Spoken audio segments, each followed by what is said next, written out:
When someone doesn't make you a priority, they were confronted about it, but the behavior stayed the same. This is a trigger. This is a definite trigger for me.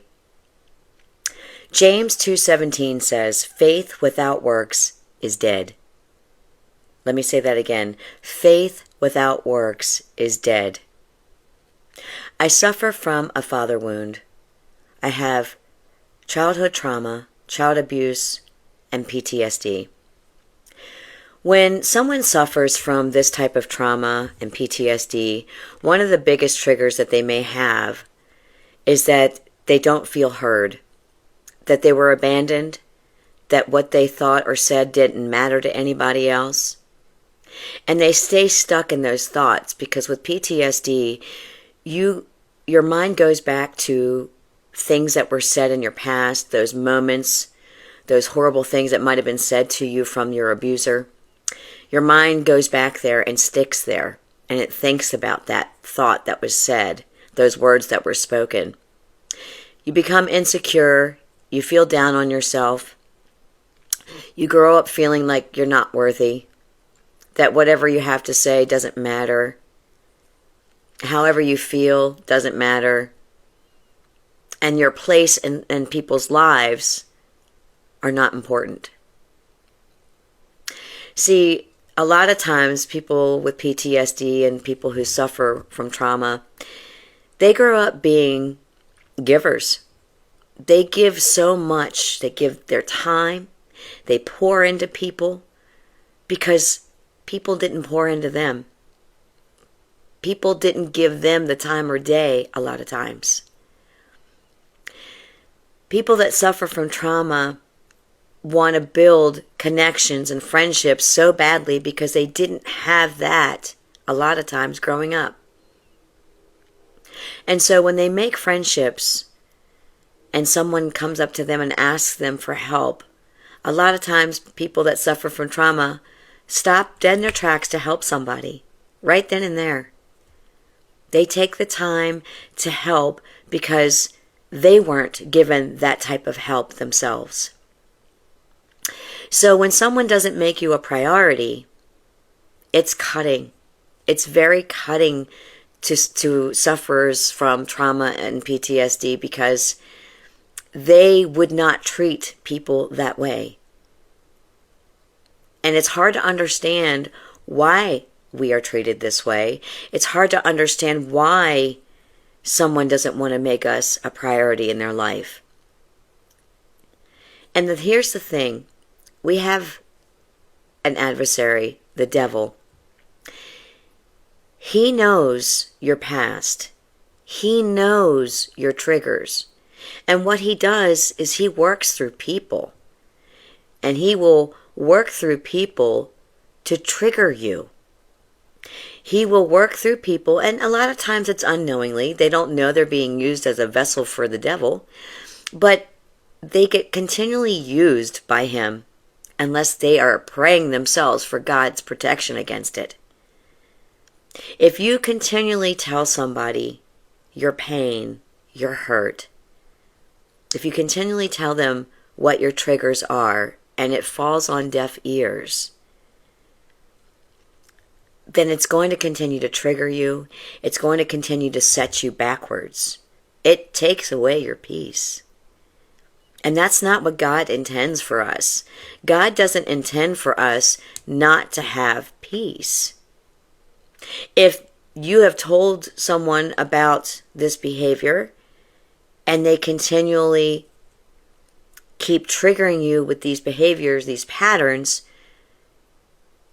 you have to set boundaries. You have to set accountability. You have to set consequences. There has to be consequences for somebody to understand and learn that the behavior that they're spilling onto you is not acceptable. It's not acceptable to tell somebody something over and over and then for them to keep apologizing without changed behavior. That's mental abuse. And it's insanity. That's the definition of insanity. When you tell somebody something over and over and over, okay, looking for a different result, but you're getting the same result, that's the definition of insanity. And so if you're continually telling somebody in your life that what their behavior is it's harming you, it's hurting you, because you have this trauma in your life, which resulted into PTSD, and every time this behavior comes at you, it sets you back. It sets you backwards. It keeps you stuck. And if they still don't stop and they still don't want to get it, then the only choice you have is to make clear boundaries with this person and make sure that there's consequences. And the next step is to choose peace. And that is something that is hard to do. I am challenged with this myself. But you got to lift it to God and ask God to take this. Take this from you and ask Him to handle it.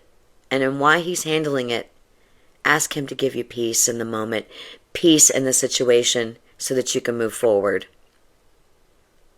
You're not to be a doormat. You're not to be stepped on, stomped on. You're not to be told, I'm sorry, I'm sorry, I'm sorry, without changed behavior. We get what we allow into our lives. That's what we get. We get what we allow, and we have to put our foot down, establish clear boundaries and clear consequences. We can't be enablers. Don't enable the behavior. You have to let somebody know. You have to speak your truth. You have to speak up about these things, or it'll never get corrected and it'll never get healed. So I say to you today, if you've come to my video and you're dealing with the same scenario, I'm going to ask you to lift it to the Lord. Lift it to the Lord. If you've asked somebody to stop this type of behavior and they don't stop and they keep apologizing and it keeps happening, you need to establish boundaries with that person and clear consequences. If they don't stop, this is what's going to happen. If they keep doing it, this is what's going to happen. But you need to keep your peace, because the Lord doesn't want you to go without peace. So lift it to Him. Invite Him in. Invite Him in to your healing. Remember, healing is a daily commitment. It takes going to the Lord every single day. I'm not sure if you need an actual therapist to help you through, someone that could guide you with therapy, or if you need to be medically seen because you need medication. Whatever the vice is, I'm saying to you, get it. I'm only sharing with you what's helping me. And I take it to the Lord. He's been with me through and through, and He's helped me, and He establishes my steps in this every single day. And if you invite Him in, there is no doubt He's going to establish yours too. But you got to want it, and you got to want to make that commitment. So my hope and prayer for you today is, give it to the Lord. I pray that He gives you the strength, the courage, and the voice to speak your truth in this. May God bless you.